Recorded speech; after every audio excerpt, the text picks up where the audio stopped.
corsa ai distributori dell'ultimo giorno del 2022, l'attesa stangata del nuovo anno con la fine del taglio delle accise e il carburante tornato a pesare sulle tasche degli automobilisti. Nel messaggio di fine anno di Sergio Mattarella, l'appello ai giovani per la sicurezza stradale, poche ore dopo la tragica fine di una 25enne veronese nel 229esimo e ultimo schianto mortale di un anno terribile in Veneto. Il senatore Andrea Crisanti lascia l'Università di Padova. Per il microbiologo la decisione legata all'inchiesta sui tamponi rapidi della Procura con la diffusione di alcune intercettazioni telefoniche.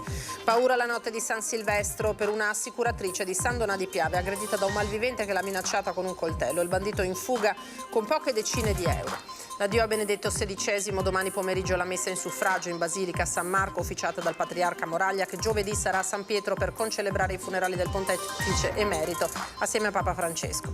Lei è una consigliera regionale quasi abusiva, duro scontro nella nostra prima edizione tra l'ex deputato leghista Paolin e la pentastellata Baldin, la replica diffamazione chieda scusa. Fuga da Venezia, gli ultimi dati sullo spopolamento segnano tra Laguna e Terraferma meno residenti del censimento del 1936. Né fiamme né fumo per contrastare l'allarme PM10, il tradizionale Panevin sul Sile tra Roncade e Quarto d'Altino vedrà in scena le luci e il laser. Eccoci in diretta, ben ritrovati, buonasera, edizione del Veneto di Antenna 3. E dunque con il nuovo anno sono tornate accise sui carburanti, questo ha fatto rialzare nuovamente i prezzi. C'è la reazione dei cittadini che abbiamo raccolto in particolare da Padova, dopo che, lo ricorderete, con la fine del 2022 c'era stata invece la corsa a fare il pieno con i prezzi decisamente più bassi. Sentiamo. Ho visto l'aumento. Felice? No, non sono felice, assolutamente, penso come nessuno degli automobilisti. Era previsto, però costa sempre di più e tutto il resto rimane fermo. Certo che l'ho visto, l'abbiamo notato tutti. Il carburante è tornato a salire, non è stata infatti prorogata la misura del governo che prevedeva un taglio delle accise. Un taglio che era stato ben accolto anche dai gestori delle pompe di benzina, che ora si dicono preoccupati da questi rialzi. Speravamo che fosse una diminuzione strutturale, però così non è stato. Certo che questo costerà alle tasche italiane circa 5 miliardi di euro per il 2023. E sappiamo che sono costi abbastanza importanti. Questo andrà a incidere anche sul tasso di inflazione, che aumenterà del 0,4 all'incirca, queste sono le previsioni che abbiamo fatto, quindi un aumento che in questi periodi veramente sono difficili da sostenere. Molti i consumatori padovani che non sono riusciti a fare benzina l'ultimo giorno dell'anno. No, non sono venuta il 31 dicembre, anche se mi sono accorta che c'era la colonna, la fila lunga. Comunque, tanto di cappello a questo nostro governo che ci aiuta moltissimo, a quanto sembra. Girando per le strade cittadine si può notare che i tabelloni segnano costi che arrivano fino a 1,90 euro per il diesel e 1,80 euro per la benzina, un aumento che pesa nelle tasche dei padovani. Parecchi soldi, almeno mi costa sui 250-300 euro in più al mese. I benzinai chiedono un intervento del governo. Prima di questo aumento sono diminuiti i prezzi, addirittura il gasolio siamo tornati al prezzo del gennaio 2021, quindi è servito veramente a far ripartire un po' le vendite sugli impianti. Noi ci aspettiamo adesso dal governo che ci sia un tavolo di concertazione per sicuramente trovare dei sistemi nuovi per la nostra rete distributiva, quindi un ammodernamento e anche una ristrutturazione della rete stessa. Resta l'amarezza degli automobilisti. Questo Stato non lo riconosco più, perché non sta certo facendo l'interesse dei cittadini italiani. È uno scandalo, è tutta la propaganda a Meloni sulle accise. Puff, e pagheremo. E tra i passaggi invece del discorso di fine anno del Presidente della Repubblica Sergio Mattarella anche l'accorato appello ai giovani al volante in un'annata terribile sul fronte della sicurezza stradale anche in Veneto. E proprio la sera di Capodanno si è consumata l'ultima tragedia con un'altra giovane vita spezzata. L'ultimo incidente mortale del terribile 2022, l'ultimo tributo di sangue in un anno da dimenticare. Oggi ci sono soltanto il cordoglio e il lutto per Valentina Vallenari Benedetti, la 25enne veronese di Sant'Anna di Alfaedo, morta poche ore dopo lo schianto avvenuto il 31 dicembre, mezz'ora prima della mezzanotte. Era a fianco dell'amica 23enne alla guida della Fiat Punto, uscita di strada e schiantatesi contro un albero a Fumane. La giovane al volante è indagata per omicidio stradale, mentre la comunità è sconvolta. Su Facebook il sindaco di Sant'Anna, Raffaello Compostrini, ha postato un messaggio di cordoglio pubblicando anche l'immagine di una candela accesa. Valentina è la 229esima vittima delle strade nella nostra regione e le province più falcidiate sono proprio Verona e Treviso. Una piaga tornata di prepotenza in primo piano. Educazione alla guida, senso civico, responsabilità, gli strumenti culturali che si cerca di potenziare per invertire un trend terribile e non solo in Veneto. Tanto da spingere il capo dello Stato, Sergio Mattarella, a farne uno dei temi del suo messaggio di fine anno, con un appello ai giovani. Quando guidate, avete nelle vostre mani la vostra vita e quella degli altri. Non distruggetela per un momento di imprudenza. Appena 3 ore dopo queste parole, l'auto sulla quale Valentina viaggiava, felice per la festa di Capodanno alla quale stava per partecipare, si trasformava nell'ennesima tomba di lamiere. A partire da oggi lascio l'Università di Padova. L'annuncio del senatore Andrea Crisanti, che all'Ateneo Padovano ricopriva il ruolo di docente ordinario di microbiologia. La decisione, ha detto Crisanti all'ANSA, è legata all'indagine sui tamponi rapidi della Procura di Padova e alla diffusione di alcune intercettazioni telefoniche che lo riguardano. Senza voler entrare nel merito, Crisanti ha aggiunto di voler essere libero di prendere ogni decisione che mi riguarda, visto anche, ha concluso, che vi sono molte intercettazioni che riguardano anche altri docenti dell'università. Mi concentrerò nell'impegno politico, continua, e valuterò se ci saranno opportunità di collaborazione di volta in volta, sempre che non siano in contrasto con la mia attività parlamentare. Motivi di contrasto come quelli originati quando Crisanti scelse di rinunciare allo stipendio da senatore. Era stato eletto con oltre 33.000 voti capolista per il Partito Democratico nella circoscrizione estero, per ricevere solo quello di professore ordinario dipendente dall'Università Ospedaliera di Padova e dall'azienda ospedaliera. Una scelta che non ha trovato però il benestare proprio dell'azienda ospedaliera, nei confronti della quale il professore era in aspettativa come direttore del Dipartimento di Microbiologia, come detto. Non siamo algoritmi, così i medici di medicina generale, per voce del presidente provinciale di Padova, Domenico Crisarà, sull'attuazione del decreto regionale che prevede nuove modalità per assegnare le priorità alle visite mediche. I medici padovani contro la delibera della regione che impone dal 1 gennaio una sorta di prontuario per stabilire i tempi massimi per le visite. È un strumento che la giunta regionale ha imposto per delibera, che praticamente in qualche modo toglie al medico la responsabilità di stabilire le priorità. Facendo una specie di algoritmo tra sintomi e priorità da mettere sulla ricetta. Toglie al medico il diritto di stabilire qual tempo per quel paziente visitato in quel momento, in quel contesto, qual è il tempo in cui deve essere fatta una prestazione specialistica, una prestazione diagnostica. I medici di medicina generale non vogliono sottrarsi al controllo, ma non è questo lo strumento adeguato, dicono. È chiaro che ci possono essere, anzi ci devono essere dei controlli sull'appropriatezza delle richieste da parte dei medici, ma che devono essere fatti dopo aver espletato gli esami, quando è evidente che quel paziente magari non aveva bisogno di questi tempi. Non può essere fatto prima in modo così automatico, altrimenti sostituiamo i medici con un computer, con un algoritmo, uno schiaccia un tasto e tira fuori la ricetta. L'opposizione a questo provvedimento è dura.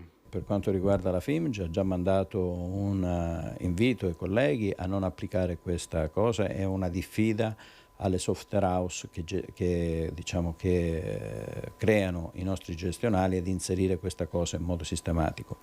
Per cui l'invito è non aderire a questa cosa. Ma dato che questo riguarda tutti i medici prescrittori, quindi riguarda anche i pediatri di libera scelta, gli specialisti che effettuano visite intramenia, cioè strutturali ospedaliere, della cosa se ne occuperà anche l'ordine nel prossimo Consiglio. Al momento non c'è l'obbligo di utilizzare questo software, giusto? Ma anche se ci fosse non lo rispetteremo. Ora la cronaca, minacciata con il coltello e rapinata, a rischiare la vita per poche decine di euro una nota assicuratrice di San Donà di Piave la notte di San Silvestro. L'uomo è riuscito a dileguarsi. Dammi i soldi, gli ha intimato un uomo in bicicletta. Dall'apparente età di 25 anni, lei pensava ad uno scherzo dei suoi amici lasciati da pochi minuti alla festa di Capodanno. Poi la sorpresa che gli ha letteralmente gelato il sangue nelle vene. Girandosi di scatto ha visto che lo sconosciuto aveva un coltello fra le mani con una lama di almeno 15 centimetri.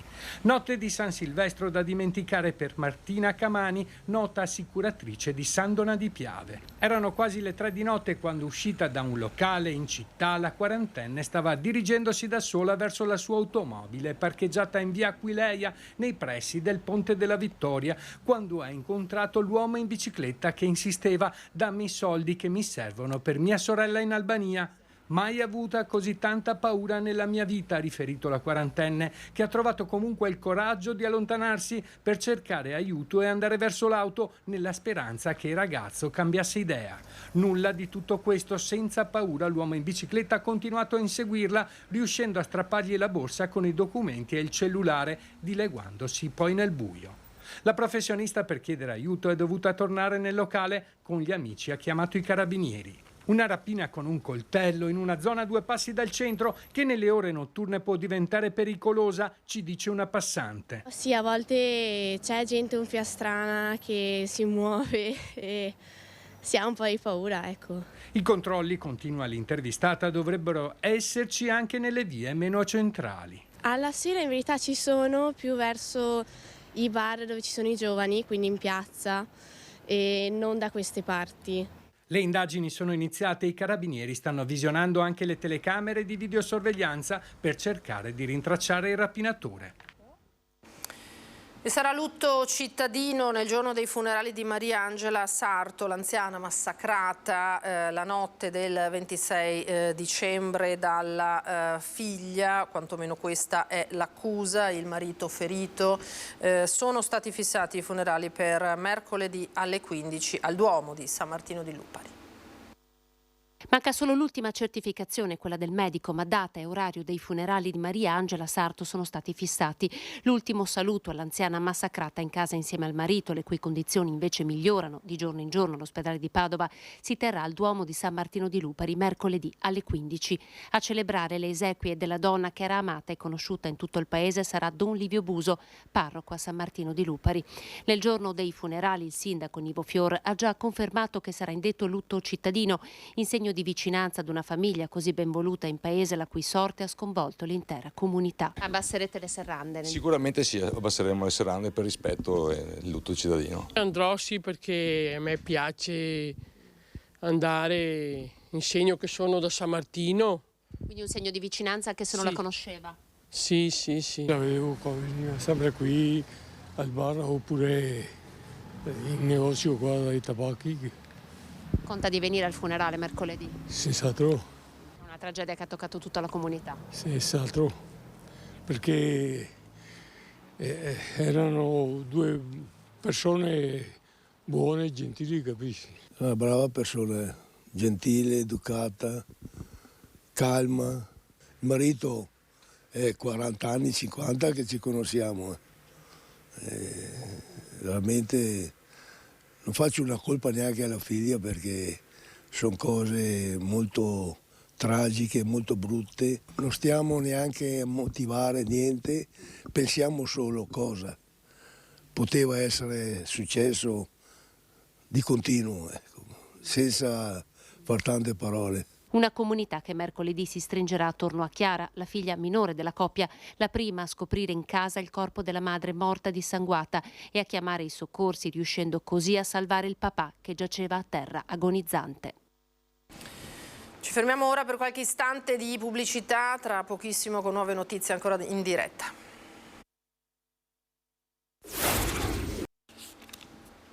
Di nuovo in studio, eccoci, edizione del Veneto, edizione regionale dei telegiornali di Antenna 3. Duro scontro durante il dibattito sul reddito di cittadinanza nella nostra prima edizione tra l'ex deputato leghista trevigiano Giuseppe Paolin e la consigliera regionale veneziana del Movimento 5 Stelle Erika Baldin. Ad accendere la miccia le parole di Paolin sui ricorsi vinti da Baldin col rientro in Consiglio regionale dopo un'iniziale esclusione dopo il voto del 2020.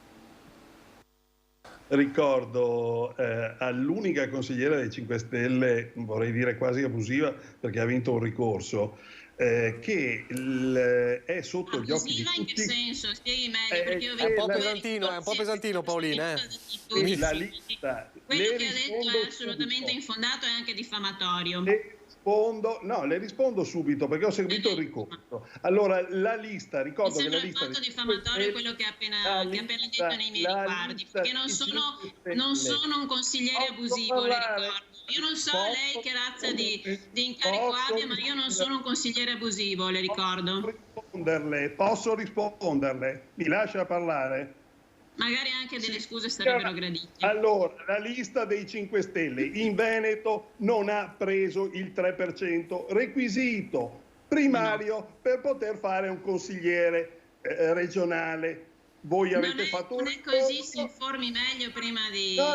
mi sono informato. Perché ci sono state, tra l'altro, delle sentenze. La lista dei 5 Stelle non ha preso il 3% in Veneto. Questo può confermarmelo? Ma lei fa il giudice? Mi permette, ma lei che ruolo ha? Fatto del ricorso. Come ci sono 2 ricorsi della stessa natura accolti in Lombardia e nelle Marche, la legge parla chiaro. L'attribuzione dei seggi in Regione Veneto viene data alle liste che raggiungono il 3%. Infatti noi abbiamo superato il 3%, le chiedo di andarsi ad informare. Lei è lì grazie a un ricorso vinto. Seconda cosa che non interessa ai cittadini... Magari perché avevo ragione, non perché avevo pagato i giudici, mi scusi.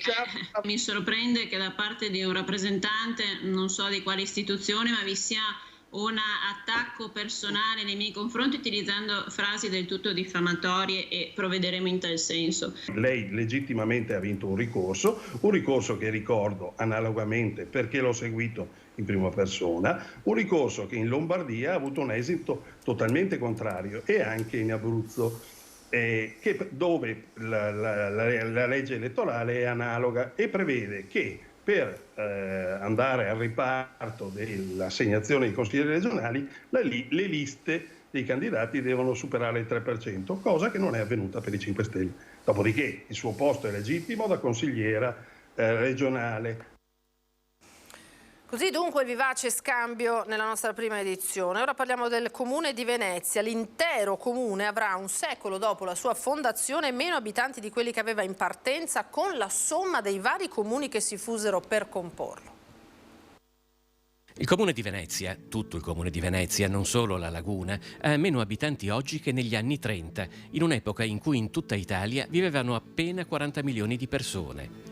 Gli ultimi dati sullo spopolamento del Comune di Venezia, resi noti con la consueta costanza dal sito venezia.com, segnano infatti nel 2022 la perdita di altri 1.700 residenti, che fanno scendere la popolazione ad un livello persino più basso di quello registrato nel censimento del 1936. Allora c'erano quasi 255.000 abitanti, in crescita. Oggi ce ne sono poco più di 253.000, in calo da decenni. Il dato è storico perché il cosiddetto Grande Comune di Venezia è nato nel 1926 con l'accorpamento alla laguna di Mestre, Favaro, Chirignago e Zelarino. Ciò significa che l'intero Comune di Venezia avrà un secolo dopo la sua fondazione meno abitanti di quelli che aveva in partenza con la somma dei vari comuni che si fusero per comporlo. Al di là di Venezia città, che nel 2022 ha perso un altro 1,4% di residenti, e del picco di Burano, che ne ha perso più del 2%, a colpire è che in un quadro in cui tutti gli altri capoluoghi di provincia del Veneto aumentano di popolazione, tranne Mestre Centro e Zelarino, che chiudono l'anno in pareggio, si continuino a perdere abitanti anche a Favaro, meno 1%, Carpenedo, Chirignago e Marghera. Nel 1971 Venezia contava più di 360.000 abitanti. In qualche decennio ne ha persi circa 110.000. In pratica è scomparsa una città delle dimensioni di Vicenza. E continuano proprio a Venezia, come nel resto del Veneto, le attestazioni di cordoglio per la scomparsa all'età di 95 anni di Josef Ratzinger. Oggi a Roma è stata esposta la salma per l'omaggio di migliaia di fedeli. Giovedì il patriarca Francesco sarà a Roma, in piazza San Pietro, per concelebrare i funerali di Benedetto XVI. Mentre oggi a Roma è stato incessante l'omaggio dei fedeli alla salma di Benedetto XVI, anche a Venezia continua l'onda di emozione provocate dalla sua scomparsa. In città è ancora vivo e indelebile il ricordo della sua visita nel maggio 2011. Domani pomeriggio intanto il Patriarca di Venezia, Monsignor Francesco Moraglia, presiederà in cattedrale a San Marco una Santa Messa in suffragio del Papa Emerito e poi lo stesso Moraglia, come Presidente della Conferenza Episcopale Triveneta, sarà giovedì presente tra i concelebranti ai funerali del Papa Emerito. Un bel ricordo di Papa Benedetto è quello tratteggiato per noi dal Vescovo di Chioggia, Monsignor Giampaolo Dianin. La sua vita è stata una grande ricerca sul cristianesimo, con quella centralità che lui ha voluto dare alla relazione. Il cristianesimo è un incontro personale col Signore, un grande desiderio di purificare, di convertire la Chiesa, fin da quella Via Crucis con i suoi commenti fatta prima di diventare Papa, dove denunciava le ambiguità, le sporcizie, la mondanità nella Chiesa. Attraverso la TV della Conferenza Episcopale arriva poi il ricordo dell'amico cardinale Angelo Scora, già Patriarca di Venezia, e grande artefice della visita di Papa Benedetto in Laguna. Quando una volta andammo con giovanissimi, allora trentenni, a trovarlo a Regensburg, ci invitò in un bel ristorante sul Danubio e noi da buoni latini ci precipitammo sul menù, ordinò per noi e poi disse per me il solito. E quando arrivarono i piatti arrivò un toast e lui sorridendo dice perché altrimenti dopo non si riesce a studiare. Parliamo ora del Panevin che si farà a Roncade e Quarto d'Altino malgrado le previsioni meteo, e questo perché? Perché non ci saranno né legna né fuoco, ma un Panevin di giochi di luci. Né fiamme né fumo, ma un suggestivo gioco di luci che andrà a ricreare il falò. Quest'anno tradizione e tecnologia saranno unite, così come le due proloco, quella di Musestre di Roncade e Quarto d'Altino, che da anni organizzano insieme il Panevin. Facciamo una cosa alternativa, quindi passiamo dalla tradizione all'innovazione. Abbiamo pensato di fare uno spettacolo di luci, musica, suoni, colori che danno comunque il senso della tradizione. Accenderemo comunque simbolicamente due piccolissimi falò, uno da una sponda, uno dall'altra, falò che uniscono in questo caso le due comunità. Insomma, l'ambiente prima di tutto, troppe polveri sottili nell'aria e poca pioggia, ma i due comuni non rinunciano alla tradizione. Il gioco di luci si vedrà a metà tra le due sponde, si vedrà diciamo 4-5 metri, 6 metri anche di altezza, però si vedrà molto bene anche a pelo d'acqua perché ci sarà una barca nel mezzo che collegherà istantaneamente le due sponde. Non ci sarà più nemmeno il nome Panevin dalle locandine affisse nei due comuni, dato che l'evento, per non trarre in inganno, si chiama ora Luci sul Sile. E nelle due sponde ogni proloco singolarmente delizierà chi ci verrà a far visita e quindi potrà degustare i dolci della tradizione tipica, quindi pinza, vin brûlé, cioccolata, tè, bevande calde, e non mancherà ovviamente l'arrivo delle classiche befane. Insomma, ecco, la befana, la tradizione vuole che sia la befana a consegnare la calza ai bambini che se lo meritano. Una festa che unirà comunque le due comunità, quella trevigiana e quella veneziana, nel nome della tradizione, ma anche dell'ambiente. Noi ci fermiamo qui, grazie per averci seguito. Tra poco, come sempre, l'edizione di Venezia dei nostri telegiornali e adesso le previsioni del tempo per domani. Una buona serata, arrivederci.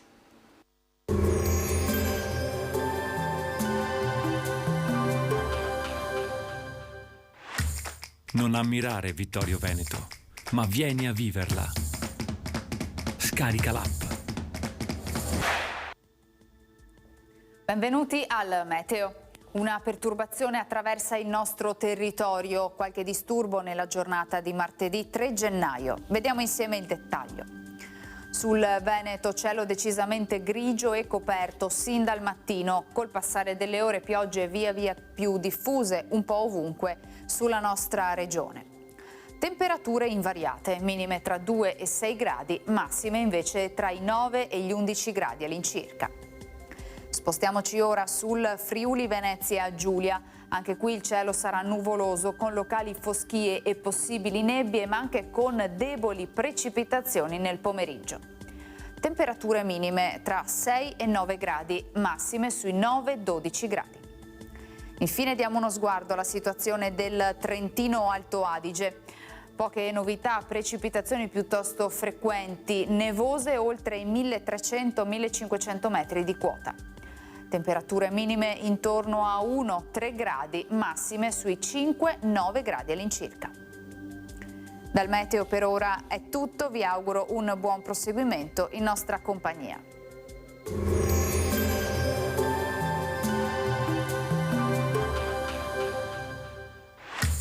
Non ammirare Vittorio Veneto, ma vieni a viverla. Scarica l'app.